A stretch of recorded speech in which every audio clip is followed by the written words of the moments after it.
এক চাচা দেখি নামাজে দাঁড়ায় খালি কথা বুঝছেন, মনে হয় চাউল ভাজা খাচ্ছে, কথা বুঝছেন। তা আমি ধরে গেলাম চাচা কোন সুরে তিলাওয়াত করলেন যে এইরকম ভাবে মুখ লড়তেছে। বলছে বাবা সেই কথা বলো না বাবা, আমি সুরে কারায় কিচ্ছু জানি না, ওই মানুষের দিকে মুখ লড়ায়, এজন্য আমিও মুখ লড়াই, কিন্তু একটু স্পিরিট বেশি দিছি যাতে কারো বোঝার কায়দা না থাকে যে আমি সুরে জানি না। কি চালাক চিন্তা করছে। এই তো হলো আমাদের নামাজের অবস্থা। আর ওযু হায় হায় হায়, ওযু খানা বসলে মনে হয় ওই অটো সার্ভিস দেওয়ার জন্য বসছে, কথা বল না। খালি তাড়াহুড়ো করে ওযু করে নাকে মুখে পানি দিয়ে এক চাচা দেখি এক ঠ্যাং ধুইনি, এক ঠ্যাং না ধুয়ে মসজিদে ঢুকছে। আমি চাচা ঠ্যাং তো একটা ধোয়াই হয়নি, বলছে হাই রে বা তাড়াহুড়ো করে আসছি বা ভুল হচ্ছে, আছে না নাই? মানে এমন কায়দায় তাড়াহুড়া করে এরা ওযু করে, ওযুটাও সুন্দর হয় না। ওযু না হলে নামাজ হবে জীবনে কোন হুজুর আজ পর্যন্ত বলছে যে ওযুর সমস্যা থাকলেও নামাজই হয়ে যাবে? বলছে এখন তো জাল মাদানি আছে, কালকে বলতেও পারে, কথা কন না কে? এমনিতে অনেক ষড়যন্ত্র চলতেছে ইসলামকে নিয়ে, কথা বল ঠিক কিনা? রসুলকে নিয়ে গালি দেয় আর এসি ঘরের মধ্যে বসে থেকে বলে রসুলকে নিয়ে যে যা বলে বলুক, আমাদের রাজপথে নামা, ফ্রান্সের পণ্য বর্জন করা, এগুলো আসলে ঠিক না, ইসলামের সাথে এর কোনো সম্পর্ক নাই। ওরে জাল মাদানি একবার দেশে এসে দেখ তোর অবস্থা কি হয়, কথা বল ঠিক কিনা? কার আইন লাগবে? আসতে বলেন, আল্লাহর নাম খবরদার জোরে নেবেন না। কার আইন? কার আইন? আমার ভাইরা গভীর মনোযোগ দিয়ে শুনে, লম্বা করব না। তাহলে সাহাবায়ে কেরাম নামাজের মধ্যে দাঁড়িয়ে গেলে এমন মনোযোগ দিয়ে সালাত আদায় করতেন, তাদের দুনিয়ার কোনো চিন্তা থাকতো না। এমন মন মানসিকতা নিয়ে আপনাকে আমাকে সালাতে দাঁড়াইতে হবে। বাজার দুনিয়ার সুচিন্তা, দুচিন্তা, দোকানের চিন্তা, ব্যবসার চিন্তা, ক্ষেত খামারের চিন্তা, সন্তানের চিন্তা, বিবির চিন্তা, সব চিন্তা মসজিদের বাইরে রাইখা চিন্তা মুক্ত মন নিয়া একেবারে আল্লাহর প্রেম ভালোবাসা নিয়া সালাতে দাঁড়ানোর দরকার আছে না? না, কোন জুতার টেনশন করা যাবে না, মনে থাকবে তো ইনশাআল্লাহ। কয় হাজার টাকা চুরি হচ্ছে হোক, তারপরে নামাজে মনোযোগ দেওয়া হবে। কথাকে বোঝা গেছে বাজার? সাহাবায়ে কেরাম এমন মনোযোগ দিতেন, লম্বা হয়ে যাবে, একটা বিষয় নিয়ে কথা বলতে গেলে 1 ঘন্টা চলে যাবে, কিন্তু আমি লম্বা করব না। তাহলে আল্লাহ রাব্বুল আলামিন বলেন আল্লাযীনা হুম ফি সালাতিহিম খাশিউন, যে মুমিনেরা নিজেদের সালাত বিনয়ের সহিত আদায় করে, নম্রতার সহিত আদায় করে, নামাজে যখন দাঁড়ায় তখন কেবলমাত্র আল্লাহর ভয় ভীতি নিয়ে যারা রুকু করে, সিজদা করে, উত্তম ভাবে রুকু সিজদা করা লাগবে বাজার। আজকে এমন মুসল্লি নামাজ আদায় করে আল্লাহু আকবার বলে সূরা না পড়ার আগেই রুকু চলে যায়, আছে না নাই? একজন ইমাম নামাজে দাঁড়াইছে, মুসল্লিও নামাজে দাঁড়াইছে, জোহরের 4 রাকাত সুন্নাত, ইমাম সাহেবের 2 রাকাত হওয়ার আগে মুসল্লি 4 রাকাত শেষ। কথা বোঝেন নাই মনে হয়? তখন ইমাম সাহেব হাত ধরে বলে ভাই এত তাড়াতাড়ি কিভাবে নামাজ আদায় করা সম্ভব হলো? বলে হুজুর আপনার চর্চা কম। কার চর্চা কম? তখন বলছে ভাই কেমনে সূরা ফাতিহা বললেন একটু বলেন তো শুনি। আলহামদুলিল্লাহ, আমিন। মানে এমন কায়দায় সূরা এত স্পিরিটে পড়ছে ফেরেশতারাও বুঝেনি, সব লেখনা গুনে লেখে, ফেরেশতারাও বুঝেনি। আছে না? আছে না? কত মানুষ আছে নামাজে রুকু সিজদা দোয়া কালাম সূরা কারে কিচ্ছু জানে না, মানুষের কাছে বলেও না। এক চাচা দেখি নামাজে দাঁড়ায় খালি কথা বুঝছেন, মনে হয় চাউল ভাজা খাচ্ছে, কথা বুঝছেন। তা আমি ধরে গেলাম চাচা কোন সুরে তিলাওয়াত করলেন যে এইরকম ভাবে মুখ লড়তেছে। বলছে বাবা সেই কথা বলো না বাবা, আমি সুরে কারায় কিচ্ছু জানি না, ওই মানুষের দিকে মুখ লড়ায়, এজন্য আমিও মুখ লড়াই, কিন্তু একটু স্পিরিট বেশি দিছি যাতে কারো বোঝার কায়দা না থাকে যে আমি সুরে জানি না। কি চালাক চিন্তা করছে। এই তো হলো আমাদের নামাজের অবস্থা। আর ওযু হায় হায় হায়, ওযু খানা বসলে মনে হয় ওই অটো সার্ভিস দেওয়ার জন্য বসছে, কথা বল না। খালি তাড়াহুড়ো করে ওযু করে নাকে মুখে পানি দিয়ে এক চাচা দেখি এক ঠ্যাং ধুইনি, এক ঠ্যাং না ধুয়ে মসজিদে ঢুকছে। আমি চাচা ঠ্যাং তো একটা ধোয়াই হয়নি, বলছে হাই রে বা তাড়াহুড়ো করে আসছি বা ভুল হচ্ছে, আছে না নাই? মানে এমন কায়দায় তাড়াহুড়া করে এরা ওযু করে, ওযুটাও সুন্দর হয় না। ওযু না হলে নামাজ হবে? জীবনে কোন হুজুর আজ পর্যন্ত বলছে যে ওযুর সমস্যা থাকলেও নামাজই হয়ে যাবে? বলছে এমন? এখন তো জাল মাদানি আছে, কালকে বলতেও পারে। কথা কন না কে? এমনিতে অনেক ষড়যন্ত্র চলতেছে ইসলামকে নিয়ে, কথা বল ঠিক কিনা? রসুলকে নিয়ে গালি দেয় আর এসি ঘরের মধ্যে বসে থেকে বলে রসুলকে নিয়ে যে যা বলে বলুক, আমাদের রাজপথে নামা, ফ্রান্সের পণ্য বর্জন করা, এগুলো আসলে ঠিক না, ইসলামের সাথে এর কোনো সম্পর্ক নাই। ওরে জাল মাদানি, একবার দেশে এসে দেখ তোর অবস্থা কি হয়। কথা বল ঠিক কিনা? রসুলের অপমান মুসলমানেরা সহ্য করতে পারে? ইমানদাররা সহ্য করতে পারে? ফ্রান্সে নবীকে নিয়ে কটূক্তি করবে, রসুলের কার্টুন প্রদর্শন করবে, আর আমরা মুসলমানেরা জিন্দা থাকা অবস্থায় কখনো বরদাস্ত করতে পারি না। এজন্য ওরা যদি আমার বাবাকে গালি দেয় আমরা সহ্য করব, মাকে গালি দিলে সহ্য করব, ওরা আমার দলকে গালি দিলে সহ্য করব। বিশ্ব নবী হলেন আমাদের কলিজার টুকরা। আমার নবীকে নিয়ে যদি কেউ বাজে মন্তব্য করে, নবীকে নিয়ে কটূক্তি করে, আমরা মুসলমান প্রয়োজনে রাজপথে নামবো, মিছিল মিটিং করব, ফ্রান্সে যাব, যুদ্ধ করব, কিন্তু কোন নাস্তিক বেঈমানকে রাসূলকে নিয়ে কটূক্তি করতে দেব না, রাসূলের সম্মান মর্যাদাতে আঘাত করতে দেব না। জীবন দিতে রাজি, কিন্তু রাসূলের অপমান সহ্য করতে রাজি নাই, রাজি নাই, রাজি নাই।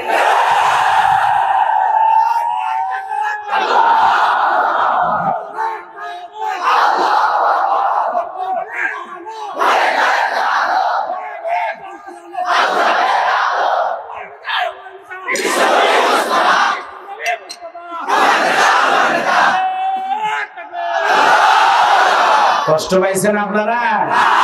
তাম পৃথিবীর 170 কোটি মুসলমান জেগে উঠেছে ফ্রান্সে। রসুলের কি কোনো ছবি আছে? একটা কার্টুন বানায়, দাড়ি লাগায়, দেয়ালে টাঙ্গায় বলতেছে ইনি মোহাম্মদ, নাউজুবিল্লাহ কম। আর এর ফসল দেখতেছেন তাম পৃথিবীর মুসলমানেরা জেগে উঠেছে। কথা বল ঠিক কিনা?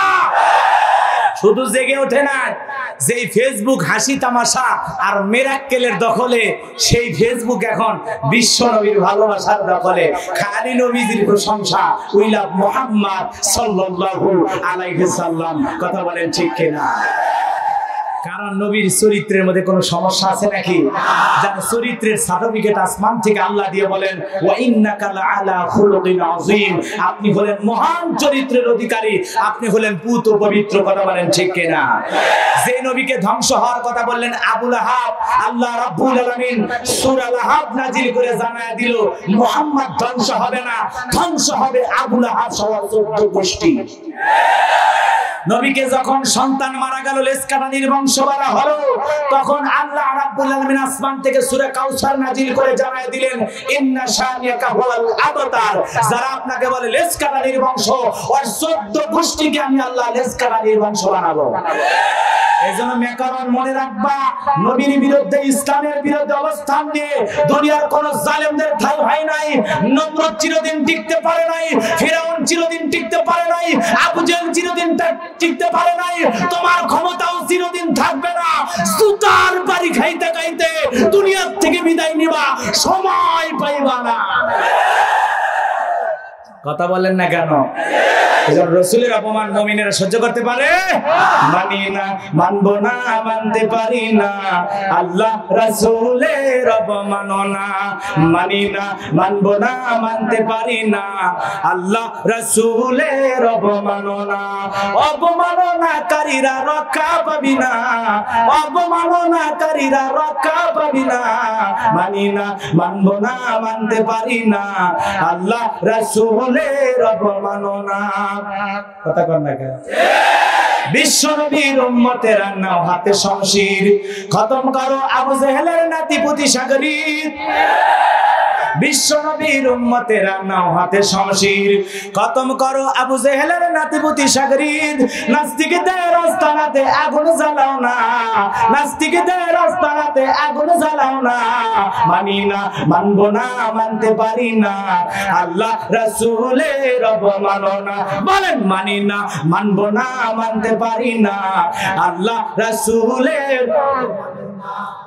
বাংলার বীর মুসলমানেরা জেগে উঠেছে, নাস্তিকদের লেজ গুটিয়ে পালাতে হবে। বাংলার বীর মুসলমানেরা জেগে উঠেছে, নাস্তিকদের লেজ গুটিয়ে পালাতে হবে, নইলে তাদের হবে আজ কবর রচনা। মানি না, মানব না, মানতে পারি না, আল্লাহ রাসূলের অবমাননা। বলেন মানি না, মানব না, মানতে পারি না, আল্লাহ রাসূলের। বিশ্বনবীকে ব্যঙ্গ করে করলো সিনেমা, এর জন্য দায়ী থাকবে বারাক ওবামা। বিশ্বনবীকে ব্যঙ্গ করে করলো সিনেমা, এর জন্য দায়ী থাকবে বারাক ওবামা। বুশের মতো জুতা খাইতে দেরি হবে না, বুশের মতো জুতা খাবে ম্যাকারন, সময় লাগবে না। মানি না, মানব না, মানতে পারি না, আল্লাহ রাসূলের অবমাননা। সবাই বলেন নবীজিকে ভালোবাসি, বলেন মনে থাকবে ইনশাআল্লাহ। আমার ভাইরা চলুন সামনের দিকে যাই বাজান। যে কথা বলতে চাচ্ছিলাম, রাগ করবেন না, মন খারাপ করবেন না। তাহলে সাহাবা ইকরাম সালাতে দাঁড়াইতেন, মনোযোগ থাকতো। নবীজি সালাতে দাঁড়াইতেন, মনোযোগ থাকতো। আল্লাহর ভয় ভীতি নিয়ে তারা সালাতে দাঁড়াইছেন।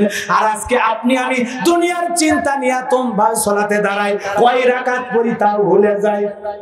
কথা কথা কয় রাকাত পড়ি তা মনে থাকে, এরকম আছে না নাই? কয় রাকাত পরে মনে নাই। মোবাইলে প্রশ্ন করে, হুজুর আমি 4 রাকাত নামাজে দাঁড়াইছি, মনে হয় 3 রাকাত হয়েছে, আর 1 রাকাত মনে থাকে না। এমত অবস্থায় আমি নামাজ পড়বো কিভাবে? তাহলে কয় রাকাত নামাজ পড়ছে এটা যার মনে থাকে না, ওর নামাজ কি অবস্থা? কয় রাকাত পড়তে চাইলে মনে থাকে না, কিচ্ছু মনে থাকে না, খালি মনে থাকে দোকানদারির কথা, ব্যবসার কথা, বাণিজ্যের কথা। খালি দুনিয়ার লোভ লালসা এমন ভাবে ঢুকছে, নামাজে দাঁড়িয়েও খালি মোবাইল খোঁজে। কথা কম না গে, খালি খোঁজে। কেউ ফোন রিসিভ করে, নামাজ পড়া অবস্থায় কল রিসিভ করে বলে হ্যালো নামাজ আসি পরে কথা।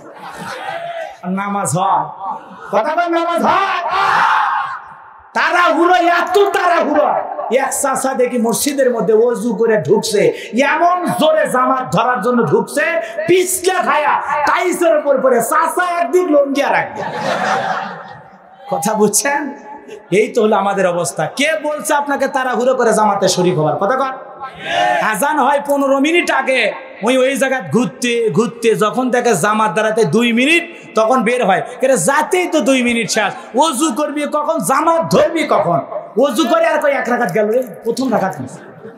কেরে ভাই, আপনাকে আহ্বান করা হয়েছে, আপনাকে এলান দেওয়া হয়েছে 15 মিনিট আগে, আপনি এখন আসছেন মানে? কথা কন না কেন? অনেক কথা বুঝিয়ে বলা, এগুলো কি খারাপ আলোচনা? একেবারে বাস্তব, বাস্তব যা চলতেছে বর্তমান ডিজিটাল নামাজিদের, তাই বলতেছে। আপনাদের এলাকার সব আল্লাহওয়ালা মানুষ, এরা তো সিজদাত গেলে ফজর কখন হয় টের পায় না, নাকি?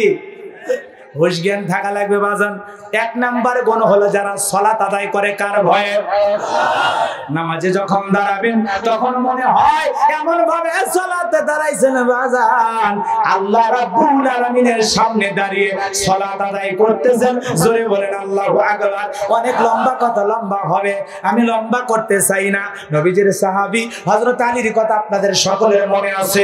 জিহাদের ময়দানে তীর ঢুকছে বাজান, তীর টান দিলে আলী কষ্ট পায়। নবীজি বলে সালাতে দাঁড়াও, সবাই মিলে সালাতে দাঁড়াইলেন। একজন সাহাবীকে ডেকে বলে, আমার সাহাবী আলী যখন সিজদায় চলে যাবে তীরটা টান দিয়ে বের করবা।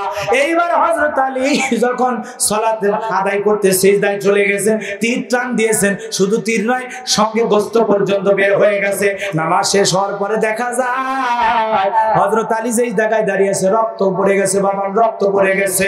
নবীজি ডেকে বলে, আলী রে, এর আগে তীর টান দিলে তুমি কষ্ট পাইলা, নামাজের মধ্যে যখন তীর টান দিলে তুমি কি ব্যথা অনুভব করো নাই?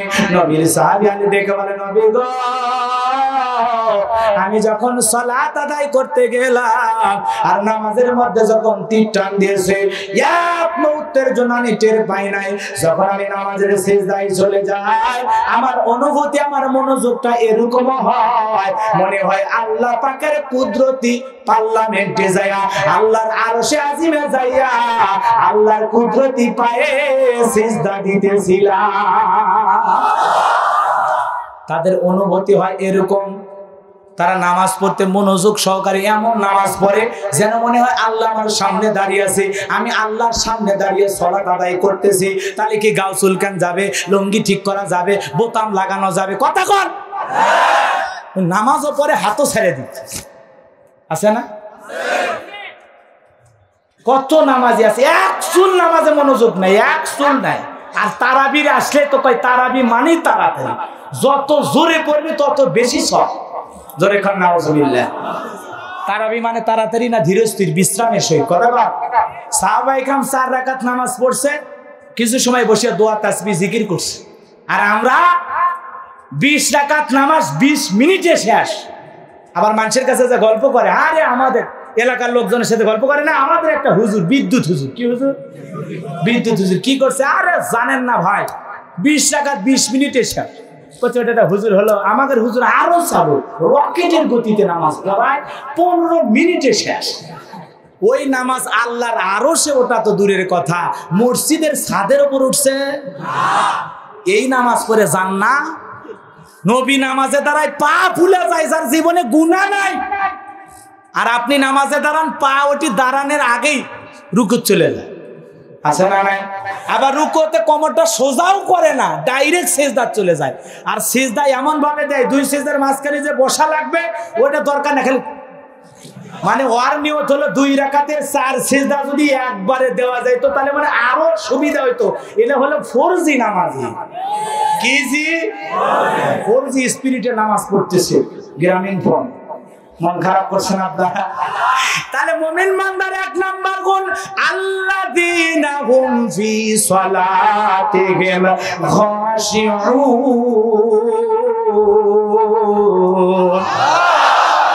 মুমিন বান্দার 1 নাম্বার গুণ, যারা নিজেদের সালাত বিনয়ের সহিত আদায়।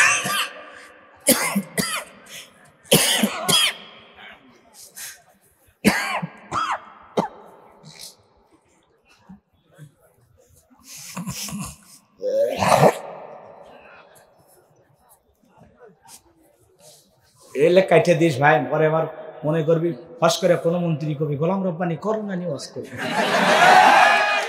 বিপদ হয়ে যাবে। আল্লাহর রাস্তে কাটে দিস, কখন পানি খাচ্ছি কখন টিস্যু ব্যবহার করছি সেলে কাটে দিস। কষ্ট পাইছি, খারাপ বলছি বাবা। তাহলে 1 নাম্বার গুণ, যারা নিজেদের সালাত আদায় করবে কার ভয়ে? কারণ নামাজটা পড়তেছি কার সন্তুষ্টি অর্জনের জন্য? মুমিনেরা যে কাজ করে কার খুশির জন্য? কার?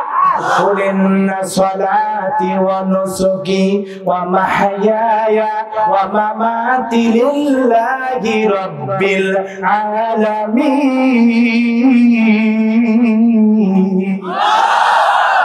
নবীজি আপনি বলুন, আমার সালাত, আমার নামাজ, আমার কুরবানি, আমার জীবন মরণ সব কিছু সেই প্রতিপালকের জন্য, সেই আল্লাহ রাব্বুল আলামিনের জন্য, যিনি হলেন সমগ্র জগতের একমাত্র মালিক। তাহলে কার খুশির জন্য নামাজ?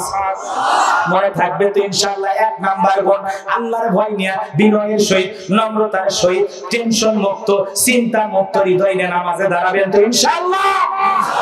দাঁড়াবেন তো ইনশাআল্লাহ?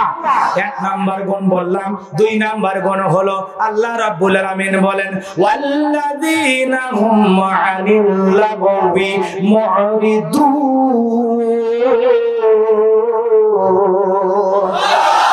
মুমিন বান্দার 2 নাম্বার গুণ, যারা অনার্থক কথাবার্তা বলে না, অনার্থক কোনো কাজ করে না, আজে বাজে গল্প গুজব করার সময় মুমিনের হাতে আছে।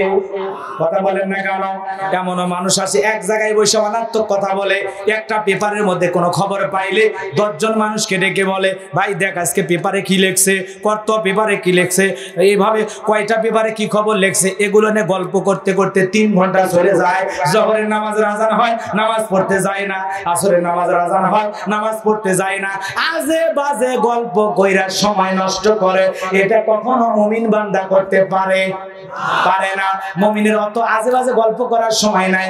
মুমিন তো সব সময় সেই কথা মুখ দিয়ে বের করবে যেই কথা বললে সব। মুমিন সেই কথা মুখ দিয়ে উচ্চারণ করবে যেই কথা উচ্চারণ করলে কি সব। কথা বল না কে ভাই? মুমিন ফাহিশা কথা বলতে পারে, মুমিন গালি দিতে পারে, মুমিন এক জায়গায় বসে 2 ঘন্টা গল্প করতে পারে, মুমিন কি চায়ের কাপে ঝড় তুলতে পারে, কথা কন না গা। এজন্য অনার্থক কাজে বাজে কথা, অপ্রয়োজনীয় কোনো কথা মুমিন বলতে পারে না। আল্লাহর মুমিন বান্দা তারা যারা সেই কথা বলবে যেই কথার মধ্যে সওয়াব আছে, সওয়াব আছে যেখানে মুমিন আছে, সওয়াব আছে যেখানে মুমিন আছে। অনার্থক কাজ করা যাবে না যেই কাজের কোনো সওয়াব নাই, গুনাহ আছে। অনার্থক কাজকর্ম সমাজের মধ্যে আছে না নাই, কথা কন না বাজান। এগুলো বলতে গেলে বিস্তারিত কথা বলা লাগবে, সময় যেহেতু সংক্ষিপ্ত বাজান, অল্প সময় তো বলে যায়, তাহলে সেই কথা মুখ দিয়ে উচ্চারণ করবেন যেই কথা বললে সব হয়। এমন কোন কথা বলবেন না যেই কথা বললে সব তো দূরের কথা গুনাহ হয়। এগুলো কথা মুখ দিয়ে বের করা যাবে না, জবানটাকে কন্ট্রোল করা লাগবে, কথা কন ঠিক কিনা। নবীজি ডেকে বলেন, তোমরা যদি 2টা জিনিসের নিরাপত্তার গ্যারান্টি আমার কাছে দিতে পারো, 1 নাম্বার হলো তোমাদের 2 ঠোঁটের মাঝখানে কি জিহ্বা, আর একটা হলো 2 উরের মাঝখানে হলো লজ্জাস্থান। এই 2টা জিনিস যদি তোমরা হেফাজত করতে পারো, সংরক্ষণ করতে পারো, আমি বিশ্ব নবী তোমাদের জান্নাতের গ্যারান্টি দিলাম। বলেন সুবহানাল্লাহ। তাহলে জবানটা হেফাজত করা লাগবে, কার ভয়ে? মুমিন অনার্থক কাজ করবে না, মুমিনের রাস্তার মধ্যে কোনো মূর্তি বানাইতে পারে না, মুমিন কোনোদিন রাস্তার মধ্যে উল্টা পাল্টা কিছু তৈরি করতে পারে না, পাখির ছবি, বাঘের ছবি, ভাল্লুকের ছবি মুমিন তৈরি করতে পারে না।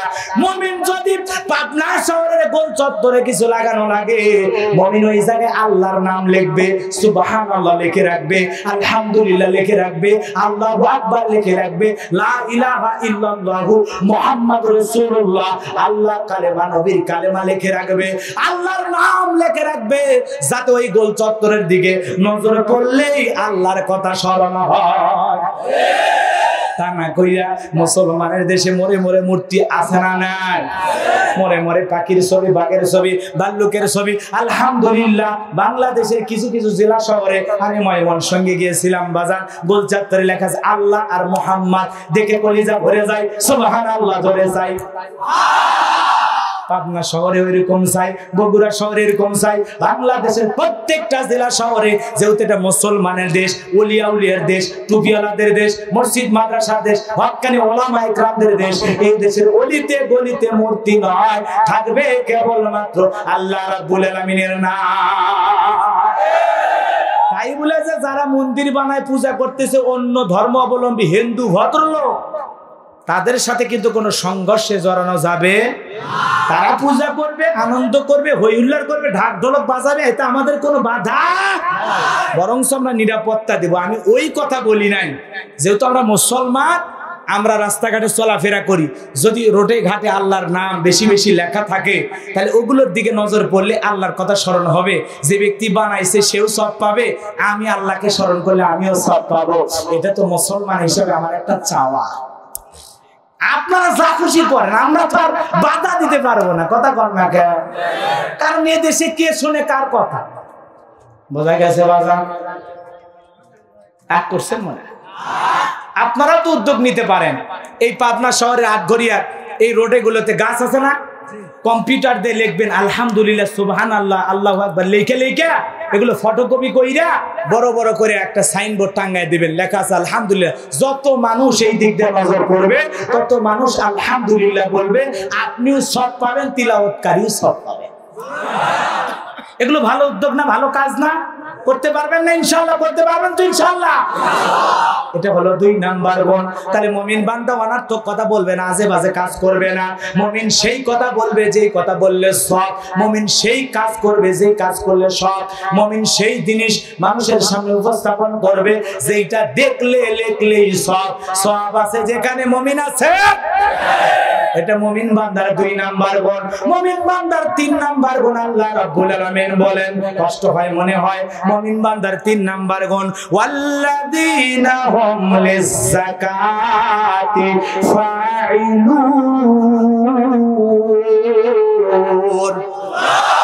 মুমিন বান্দার 3 নাম্বার গুণ, যারা আল্লাহ রাব্বুল আলামিন যাদেরকে সম্পদ দেয়, মুমিনকে টাকাওয়ালা বানাইলে, মুমিনকে সম্পদ দিলে, যে মুমিন হিসাব করে করে যাকাত দেয়।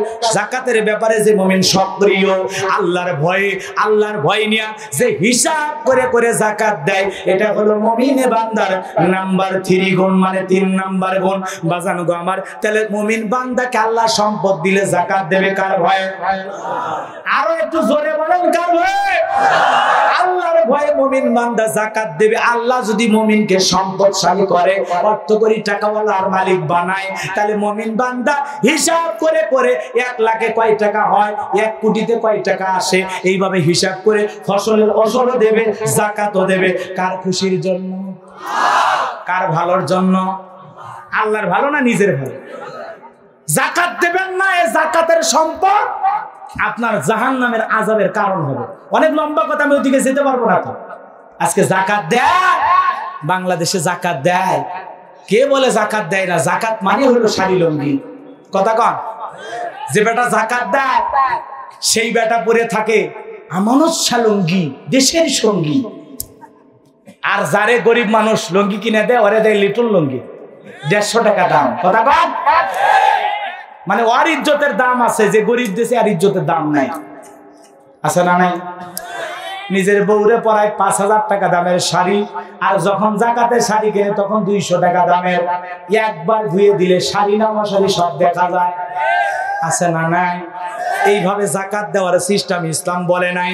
হযরত ওমর ফারুক ডেকে বলেন, এমন ভাবে যাকাতের টাকা দিতে হবে যাতে যেই ব্যক্তিকে এই বছরে যাকাত দেওয়া হলো, পরবর্তী বছরে সেই ব্যক্তি যেন যাকাতের জন্য কারো কাছে লাইন না দেয়, কার দুয়ারে না যায়। এমন ভাবে একজন ব্যক্তিকে যাকাত দিতে হবে। আর আমাদের দেশের সিস্টেম দেখেন বাজান, ওই 71 সাল থেকে যারা যাকাত দিয়েই গেল ওরাই দিয়েই যাচ্ছে, আর যারা নিয়ে গেল ওরাই নিয়েই যাচ্ছে। ভাগ্যের কোনো পরিবর্তন নাই। মুসলমান নেতা এলো গেল, যাকাত ভিত্তিক অর্থনীতি চালু হলো না, বরং সুদ ভিত্তিক অর্থনীতি আরো জোরালো হচ্ছে।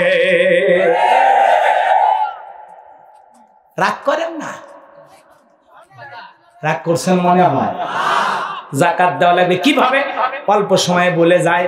আজকে তো যে তালুকদার সাহেব যাকাত দেবে মাইকিং করা হয়, আটঘরিয়া প্রাইমারি স্কুলে অমুক তালুকদার সাহেব সোমবারের দিন সকাল 10টায় যাকাত দেবে।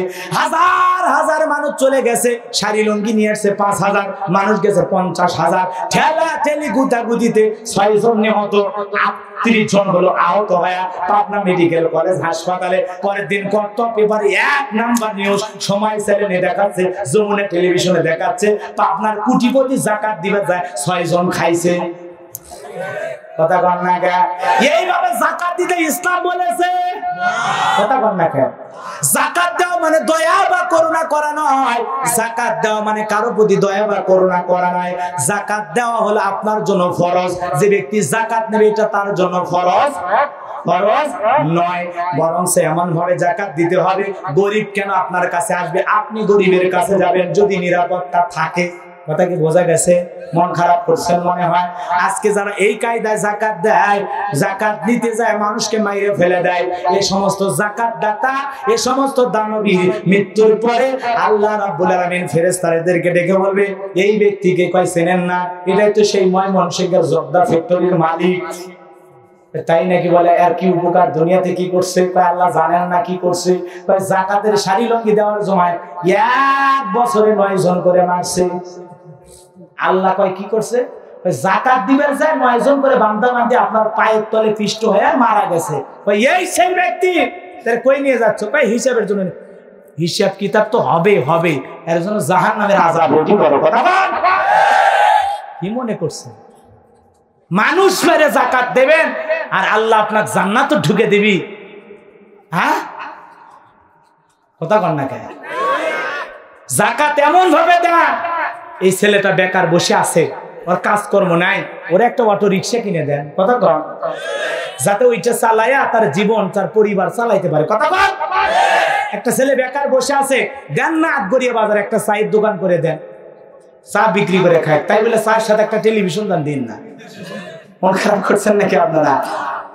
একটা বিধবা নারী আসছে একটা শাড়ির জন্য, একটা ইউনিয়নের চেয়ারম্যানের কাছেও যদি আসে, কারণ গরিব মানুষেরা যখনই জানতে পারে অমুক লুঙ্গি দিচ্ছে বা শাড়ি দিচ্ছে, তার কাছে একটু মানুষ যায় না?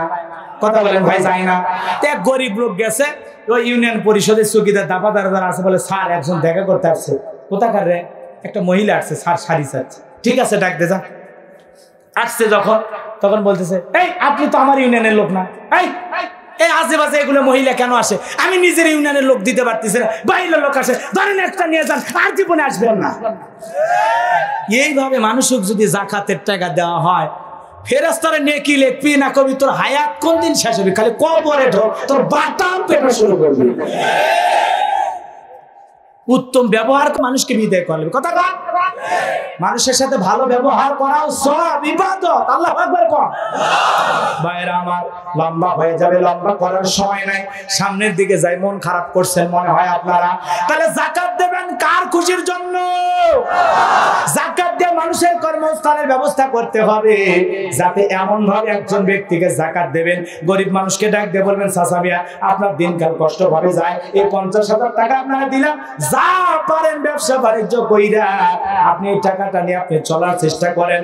আপনি যে গরিবের হাতে যাকাত দিলেন, দিয়ে আপনি গরিবের উপকার করেন নাই, বরং সেই গরিব আপনার যাকাত গ্রহণ কইরা আপনার ফরজ ইবাদত পালনের ব্যাপারে এই গরিব বেচারা আপনাকে সহযোগিতা করেছে। ধন্যবাদ আপনাকে নয়, ধন্যবাদ দেন যে ব্যক্তি আপনার যাকাত গ্রহণ করেছে। মারহাবা।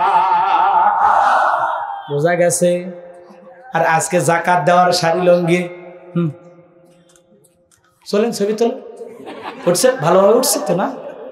ছবি তুলে অমুক চেয়ারম্যান সাহেব একজন গরিব মানুষকে একটি লঙ্গি দিয়েছে, সাথে গেঞ্জি।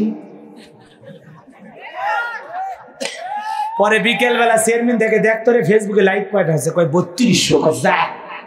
150 টাকার লঙ্গি আর 30 টাকার গেঞ্জি, 180 টাকা দিয়ে এতগুলো লাইক। কথা কর না, এই হলো বাস্তবতা ভাই। ওয়াজ কি চলবি না থেমে দেন? এটা হলো 3 নাম্বার। 4 নাম্বারই হলো যুবকদের জন্য। কার জন্য? এইবার তোমাদের কাছে আসছি। 4 নাম্বার গুণ স্পেশাল খালি যুবক আর মা বোন শুনবেন কারা, দুহাত তুলে দেখান তো তারা। লিল্লাহি তাকবীর। তাহলে আমরা নামাজ পড়বো কার খুশির জন্য? আমরা জবান দিয়ে কথা বলবো কার খুশির জন্য? আমরা যে কর্ম করব, কাজ করব কার খুশির জন্য?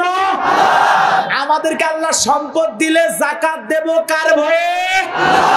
মুমিন বান্দার 4 নাম্বার গুণের যুবক মা বোন সবার জন্য আমি কয়েকটা মিনিট আপনাদের কাছে চাই। এই হাত নামাইতে বলছি। হায় রে ময়না, হাত তোলেন, হাত তোলেন। সোনা ভাইরা, বন্ধুগণ আমার, কলিজার টুকরা যুবকেরা, একটু হাতে খাড়া করো তো। খাড়া করছো তোমরা, একটু হাত সেইরকম টান টান করো। জ্বর সর্দি থাকলে যেন ওগুলো সব ভারত চলে যায়। লিল্লাহি তাকবীর, লিল্লাহি তাকবীর, আল্লাহু